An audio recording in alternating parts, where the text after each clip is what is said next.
사실 국권 침탈, 그러니까 일제 국권 침탈은 불법이고 원천 무효입니다. 그런데 마치 김문수 장관의 이야기를 듣자 하면 일제 국권 침탈이 합법이었던 것처럼 들립니다. 합법이었으니까 일본 국적이라는 건가요? 이런 논리는 성립될 수 없고요.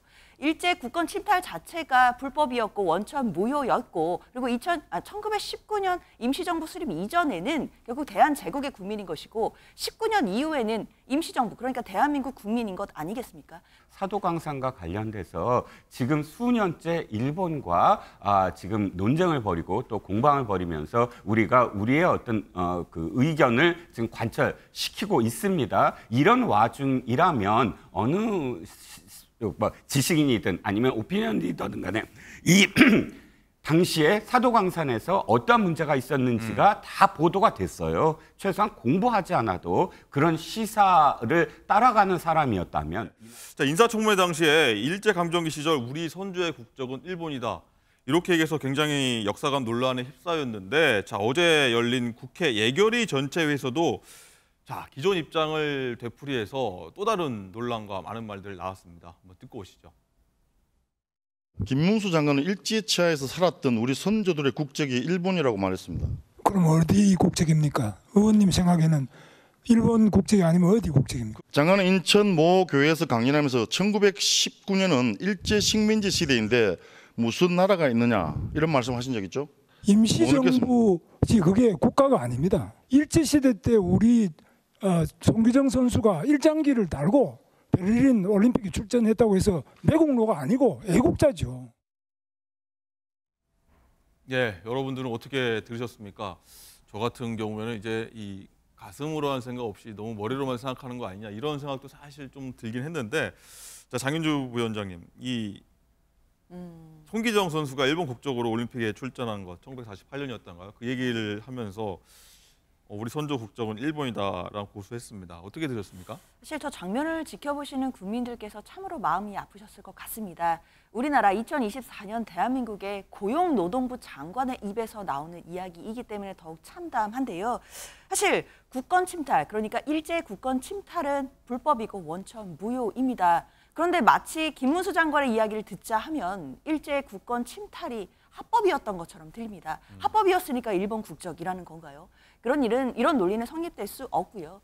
일제 국권 침탈 자체가 불법이었고 원천 무효였고, 그리고 1919년 임시정부 수립 이전에는 결국 대한제국의 국민인 것이고 19년 이후에는 임시정부, 그러니까 대한민국 국민인 것 아니겠습니까? 그럼에도 그 당시에 우리의 선조들의 국적이 일본이었다라고 이야기를 한다라고 한다면 우리 그 지켜보시는 국민들께서 많은 상처 받으실 것 같고요. 그리고 송기정 선수 이야기를 하시는데 송기정 선수가 자신의 자의로 일장기를 달고 출전한 게 아니었습니다. 송기정 선수가 그 시상대 위에서 고개를 숙이고 있는 모습 참으로 많은 분들이 안타까워하시고 지금 나가고 있는 사진입니다. 그렇죠. 저 모습인데 저때 일장기를 살짝 가리는 저 꽃다발 같은 걸 가리고 있잖아요. 네. 저런 모습들을 본다라고 한다면 김문수 장관이 송기정 선수의 이야기를 들으면서 당시 국적이 일본이었다라는 이야기를 하시는 것 국민 여러분들을 모두 분노케 하는 발언이다 생각합니다. 네, 여기 저 당시에 이제 신문에는 일장기를 지우고 우리나라 신문에 나온 바 있죠.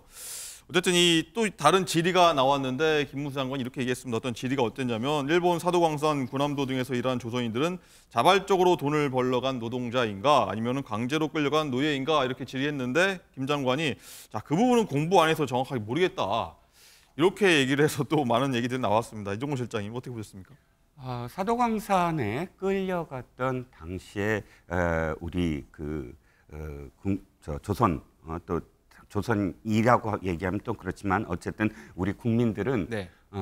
끌려갔다는 것을 공부해서 알 수는 없습니다. 공부해서만 알 수 있는 것은 아닙니다. 사도광산과 관련돼서 지금 수년째 일본과 지금 논쟁을 벌이고 또 공방을 벌이면서 우리가 우리의 어떤 그 의견을 지금 관철시키고 있습니다. 이런 와중이라면 어느 지식인이든 아니면 오피니언 리더든 간에 이 당시에 사도광산에서 어떤 문제가 있었는지가 다 보도가 됐어요. 최소한 공부하지 않아도 그런 시사를 따라가는 사람이었다면 이 나라에 살고 있고 그 시대, 그 시점에서 이게 무엇이 문제이기 때문에 뉴스가 지금 이루어지는가를 관심 있어 했다면 굳이 공부를 하지 않았어도 강제징용이었다라는 것은 자명하지 않았을까요? 저는 좀 전에 국적 발언은 저는 어느 정도는 저는 원칙적이었다라는 입장인데 이 부분은 대단히 잘못된 표현을 하고 있다.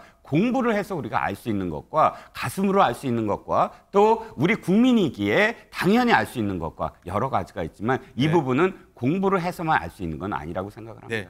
시청자 여러분도 이 부분에 대해서 많은 생각이 있으실 것 같고 판단이 있으실 것 같습니다.